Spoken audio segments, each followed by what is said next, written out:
मोदी जी चाहते हैं हमारा देश का जो गुड गवर्नेंस मॉडल है, सारे स्टेट का जो अच्छा अच्छा स्कीम है, सारे बीजेपी शासित प्रदेशों में उनका प्रयोग हो।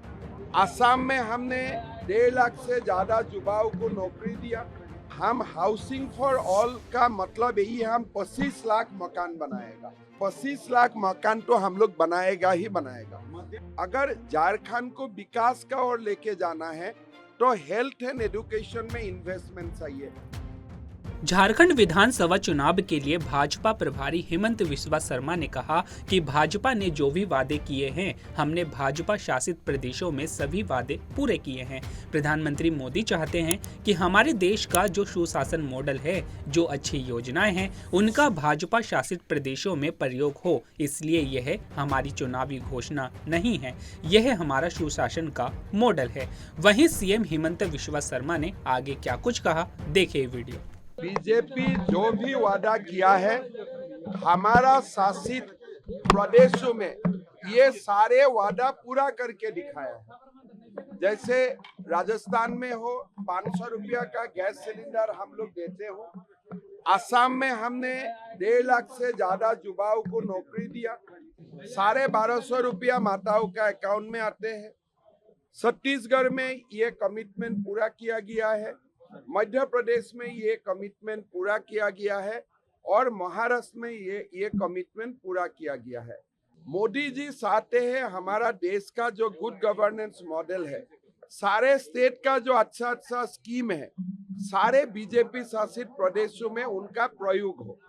इसीलिए ये हमारा चुनाव घोषणा नहीं है, ये हमारा सुशासन का मॉडल है और इसको हम लोग क्रियान्वित करके ही रहूंगा। आप हाउसिंग फॉर ऑल बोल रहे हैं, इतना आसान नहीं है क्योंकि राज्य में सीएनटी एसपीटी है, उसके बाद जीएम लैंड को एक लैंड बैंक बना दिया गया है कि उसमें देखिए, हम हाउसिंग फॉर ऑल का मतलब यही है, हम 25 लाख मकान बनाएगा और 5 सालों में हम लोग 25 लाख मकान बनाऊंगा। आप हमारा कागज देख लीजिए और उसका बाद भी कोई गरीब रह जाते हैं तो उनका भी हम बनाने का काम करूंगा, लेकिन 25 लाख मकान तो हम लोग बनाएगा ही बनाएगा।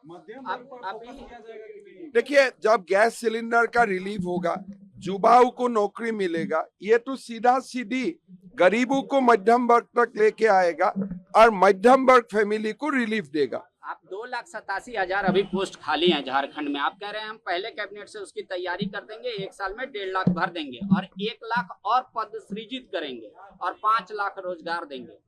तो मतलब आप 3,87,000 सरकारी नौकरी का ऐलान कर रहे हैं। क्या इस छोटे से राज्य में जहां प्राइवेटाइजेशन का युग है, वहां पे आप इतने? देखिए, असम और झारखंड हम एक ही प्रदेश है, इकोनॉमी भी एक है, जीडीपी भी लगभग एक है, लेकिन हम इकोनॉमी पर कुछ असर नहीं फैला के, without any adverse impact on economy, हम लोग लगभग 1.5 लाख नौकरी दे के अभी 2 लाख का और जा रहा हूँ।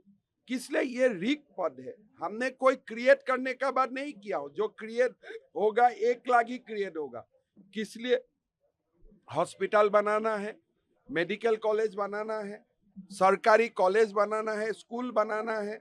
अगर झारखंड को विकास का ओर लेके जाना है तो हेल्थ एंड एजुकेशन में इन्वेस्टमेंट चाहिए और वो इन्वेस्टमेंट मैन पावर का इन्वेस्टमेंट सबसे बड़ा है। तो हमारे जो ये चुनाव की पहले ही हम लोग कैलेंडर भी जारी करूंगा कि 1.5 लाख पोस्ट का कब कैसे एडवर्टाइज होगा। हम लोग का जो रिसर्च टीम है उसमें काम कर रहा है। झारखंड सरकार का कोई रिटायर्ड अधिकारी भी हमें मदद कर रहा है और हम लोग एक जॉब कैलेंडर भी निकाल के ले आऊंगा कि कैसे ये पद को भरा जाएगा। और अभी तक जो घोटाला हुआ है उसको हम सीबीआई का जांच के लिए ट्रांसफर करूंगा। लेकिन हेमंत जी, अगली कैबिनेट में ये माना जा रहा है कि मैया योजना में वृद्धि होगी। झारखंड में मौजूद रही है, वो कैसे? देखिए, आप लोग झारखंड को इतना छोटा प्रदेश मत मानिए। असम से बड़ा प्रदेश है और असम अगर 1.5 लाख कर सकता है तो झारखंड क्यों 2 लाख नहीं करेगा? नियत सही है। आप लोगों का 6-7 अगर मुझको समय देते हैं, मैं असम में कैसे 1.5 लाख नौकरी 3 साल में किया और 50,000 कैसे कर रहा हूं, आप लोगों को एक बार मैं बुलाऊंगा फॉलो अप का जहां कॉन्क्लेव हुआ है वहां ही मैं आप लोगों को बुला लूंगा और मैं बाकायदा आप लोग को एक प्रेजेंटेशन दे दूंगा कैसे हमने करके दिखाया है। तो नियत होना चाहिए, नियत होने से सब काम हो जाएगा। और यहाँ पॉन्स प्लान में हम ऐसा एक भी चीज नहीं रखा हो जो चीज बीजेपी शासित प्रदेशों में अभी तक किया नहीं गया है।